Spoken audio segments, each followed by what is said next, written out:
Bonjour à tous et à toutes, j'espère que vous allez bien. Bienvenue dans cette nouvelle vidéo et aujourd'hui nous allons parler de Twitch, son histoire ainsi que son évolution au fil du temps qui l'a conduit au succès que l'on connaît. Cette vidéo sera ponctuée d'avis personnels. N'hésitez pas à donner le vôtre dans les commentaires. Allez, c'est parti.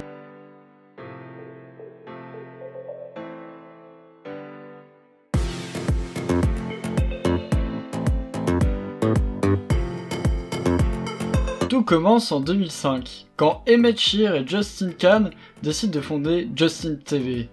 Lancé en 2007, l'un des fondateurs apparaît face caméra muni d'un micro. Justin Kan venait d'inventer une révolution, celle de commenter un tas de choses en direct sur internet. Plusieurs catégories sont créées, mais l'une est particulièrement influente, celle des jeux vidéo, ce qui mena à la création en 2011 d'un site internet tout entier consacré à cette seule catégorie, Twitch.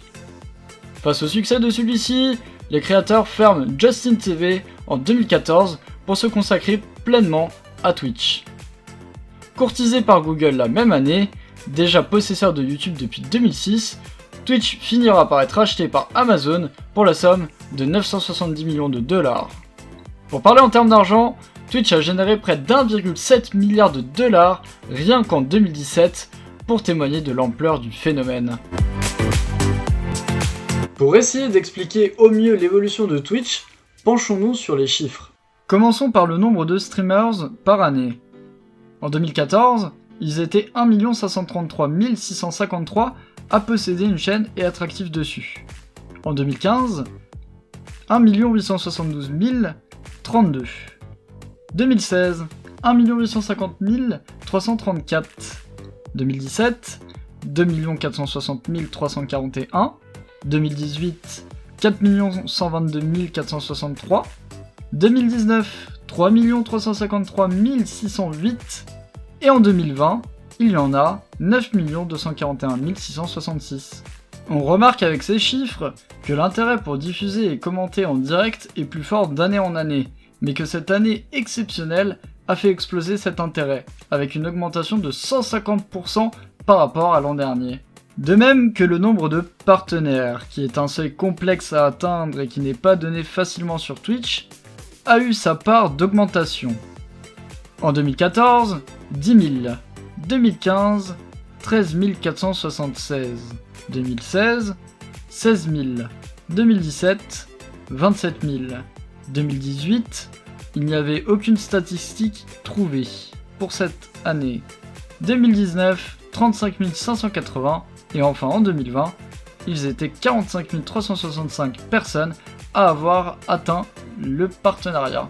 Notez que je n'ai pas parlé des affiliations car je pensais inutile au vu de la facilité de l'obtenir, mais aussi parce que les sites n'en parlent tout simplement pas.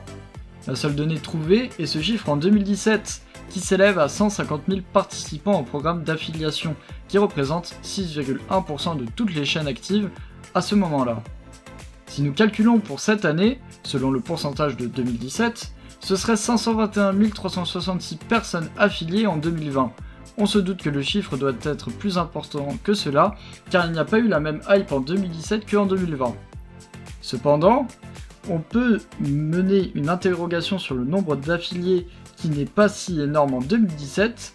Je vous rappelle qu'il y a 2 460 341 personnes ayant diffusé cette année-là, et que seulement 6,1% ont réussi à obtenir l'affiliation qui n'est pas très difficile à obtenir. 3 idées de pourquoi ils ne l'ont pas tous atteint. La première idée, c'est que la personne a diffusé, mais l'histoire de 2-3 diffusions, rien de plus. La seconde idée est que la personne diffuse, mais pas suffisamment dans le mois, car il faut atteindre 8 heures de diffusion et diffuser 7 jours différents. Si la personne ne rentre ni dans la première idée ni dans la deuxième, cela signifie qu'elle stream régulièrement mais ne suscite pas assez l'intérêt des spectateurs, ne validant pas la moyenne de 3 viewers et les 50 followers requis pour accéder au programme. Mais nous allons en reparler tout à l'heure. Maintenant, voyons le nombre de spectateurs sur Twitch, en moyenne dans une année. 2014, 351 000. 2015, 539 000. 2016, 603 000. 2017, 747 000. 2018, 1 070 000. 2019, 1 260 000 et 2020, 2 522 869 personnes en moyenne. Ces données sont excellentes, mais elles soulèvent une problématique que l'on abordera dans la dernière section de cette vidéo, les plus et les moins de Twitch. Avant de commencer la section, j'avertis que c'est mon propre avis sur la question. Ce n'est pas votre propre liste des choses que vous aimez ou que vous détestez sur Twitch. De plus, certaines données sont à prendre avec des pincettes car elles peuvent être plus ou moins importantes dans la réalité. Je ne peux faire que confiance aux sources que je vérifie avec d'autres sources. Passons au plus. Premièrement, Twitch n'est plus qu'un simple site de divertissement. Il est pour un bon groupe de gens le moyen de vivre de sa passion, mais aussi un tremplin dans plusieurs domaines qui peuvent différer des jeux vidéo. Encore mieux, il crée aussi de l'emploi, notamment pour les graphistes, car l'un des éléments essentiels que doivent posséder toutes les chaînes du graphisme. Twitch est un bon refuge pour le spectateur, car il quitte une réalité pour en rejoindre une autre, grâce à son rapport en temps réel et sa grande diversité. Twitch est aussi un bon moyen de se faire des amis, grâce à des points ou des jeux en commun qui peuvent affecter la réalité. C'est un tremplin pour les entreprises, qu'elles soient petites ou grandes. En effet, elles peuvent présenter des produits à travers les diffusions ou créer sa propre chaîne de contenu pour étendre sa visibilité. Les diffuseurs peuvent en vivre ou arrondir les fins de mois, comme dit précédemment, mais diffuser a un effet bénéfique sur l'humeur du streamer et ses projets, car il peut partager sa passion ainsi que rencontrer des personnes qui adhèrent et marchent dans le sens de cette passion. Il marche donc comme une bonne motivation personnelle, mais aussi il est plus accessible pour les personnes qui veulent se contenter de partager leur contenu. Twitch joue un rôle très important dans les événements caritatifs, car il en crée, mais aussi il en accueille, comme Cœur de Gamers ou le The Event que vous connaissez certainement. Ces deux événements sélectionnent des associations différentes chaque année, ainsi que des diffuseurs qui ramènent leur communauté pour récolter des fonds. Ces événements aident à l'image positive du genre de jeu vidéo, car il n'est plus qu'un moyen de divertissement. Passons maintenant au point négatif. Difficile de définir ce qu'est un petit streamer, car si on doit comparer certaines chaînes entre elles, il peut représenter une population assez vaste, vu qu'aux yeux d'un streamer avec 5 viewers en moyenne, une chaîne de 20 à 30 viewers en moyenne sera déjà considérée comme une chaîne moyenne, alors qu'aux yeux d'une chaîne qui fait 200 viewers en moyenne, elle sera petite.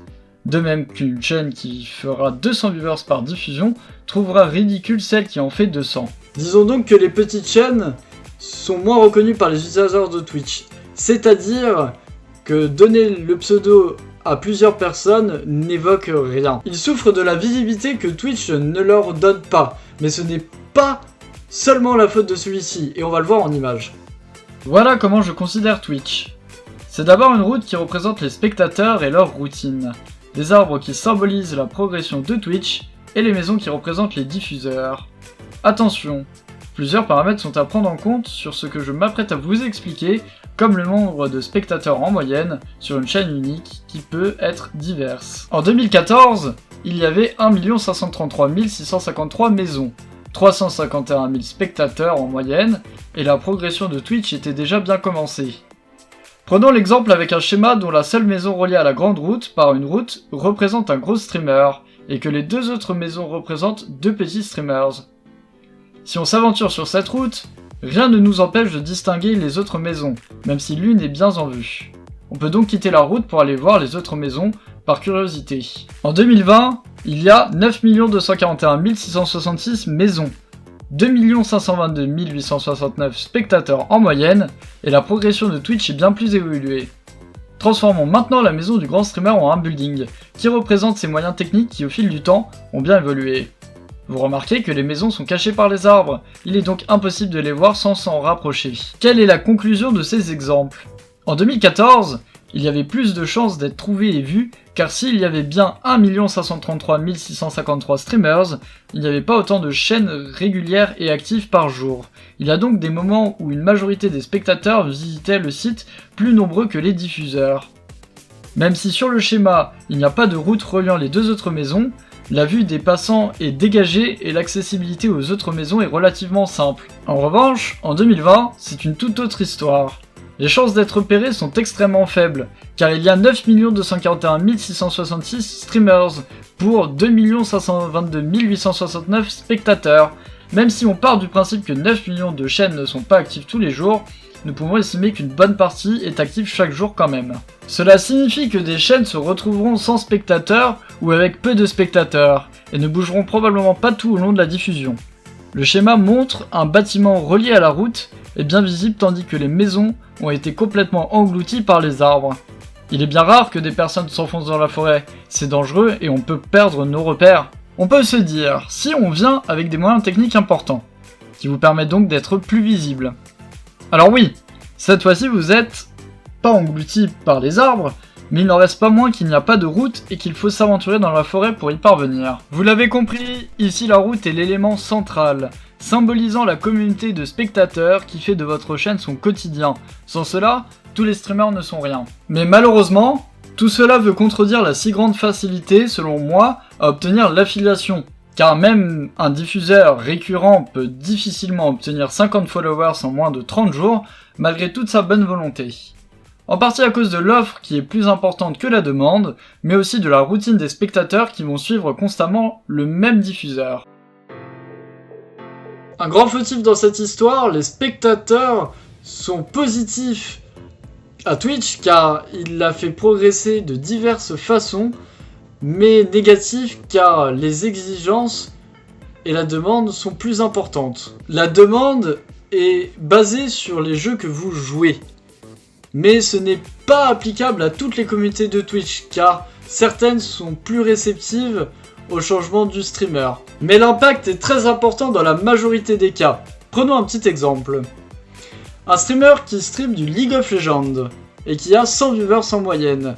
S'il décide de changer de jeu, il change donc de cadre. C'est-à-dire que Fortnite étant un jeu plutôt basé sur du Battle Royale, tandis que League of Legends c'est un MOBA, le cadre est différent.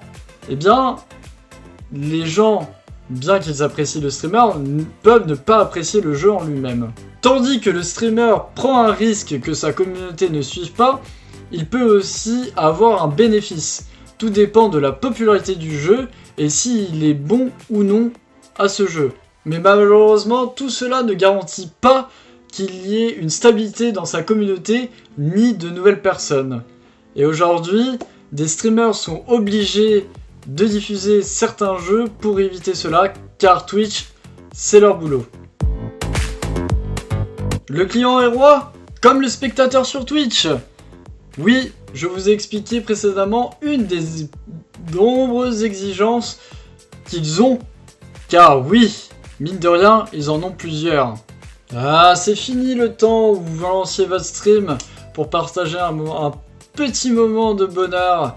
Maintenant, il faut investir du temps et de l'argent pour avoir une chance de créer une communauté.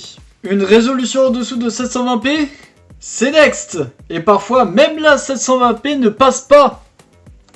Une chaîne sans bio et sans panel, next. Votre micro n'est pas très bon, next. Je vous assure qu'aujourd'hui, vous pouvez produire une superbe qualité d'animation. Si vous n'avez pas de jolie devanture, les gens ne cliquent pas tous. Le pire, c'est que tout ça ne vous garantit pas une communauté stable et intéressante, c'est-à-dire une petite poignée de personnes qui reviennent voir vos exploits. Ce sujet d'actualité qui fait toujours des dommages aujourd'hui, car Twitch se met à sanctionner de façon forte les diffuseurs.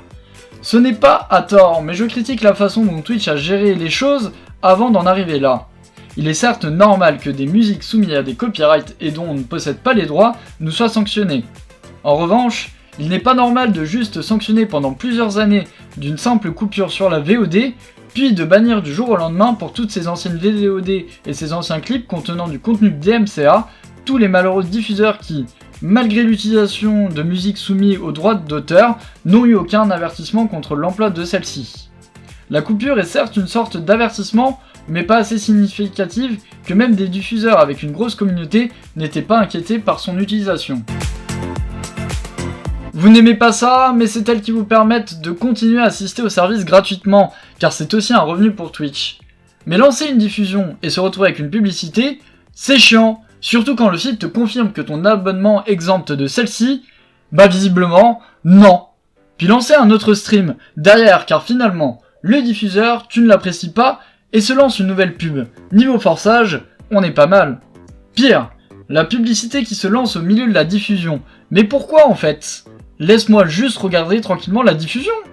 En plus, c'est toujours un moment où le diffuseur veut nous montrer ou dire quelque chose qui semble important. Malgré tout, Twitch reste une plateforme cruciale dans l'évolution des idées faites sur les jeux vidéo ou sur internet. Pour certains, Twitch signe d'année en année la fin de la télévision, et pour d'autres, il reste encore du chemin à Twitch pour être une référence à tous les âges.